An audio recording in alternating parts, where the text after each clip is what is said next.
I thought about this a lot because when Loma started, I mean, that was kind of the beginning of me always feeling like I was like the oldest person in the room. You know what I mean? Because that band started, I was like probably about to turn 25 when we like played our first shows. Okay. So in like the sort of intervening period between then, it was like me and my friend Devin, he's still like my best friend to this day. And we basically like have played music together ever since. So it was like kind of had like a network of, you know, we were from a pretty small town, like in our high school and everything. It was like you kind of got to know the people that also could even play in bands. And like there was kind of no one that was into the same shit we were, but we kept it going anyway, you know, like we kept finding people to play with.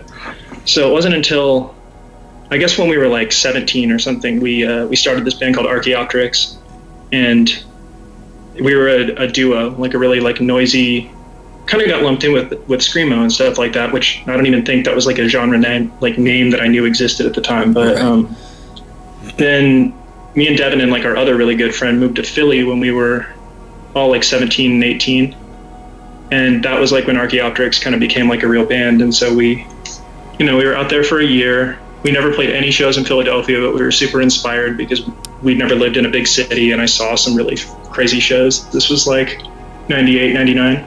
And yeah, it was a really cool experience. And then of course, like, you know, after a year of living in Philly, I was like, I want to go back to the Bay Area and like never, ever leave ever again, because life's just so like comfortable comparatively on the West Coast. And but basically from then, like Archaeopteryx just kind of became like my focus, and Devin and I did that for, I mean, I guess from 99 until it was kind of like our lives kind of like hit like a fork in the road. It was like, you know, he got married and got her kind of a real job and stuff like that.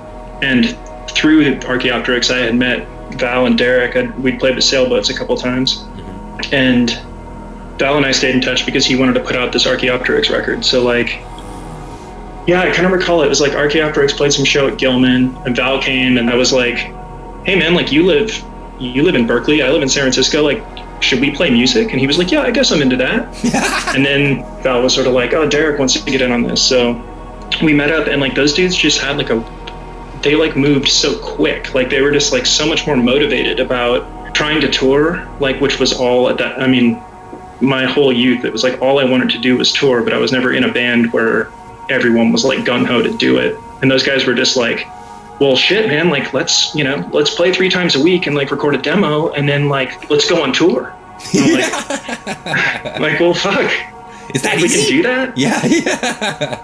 I just need but to it felt strange to me because I was kind of like, I'm like almost 25, I just finished college, like I'm pretty sure this is not, like those dudes were like, you know, 19 or something at the time. And so it was sort of like this weird thing where I was like, this is all I want to do.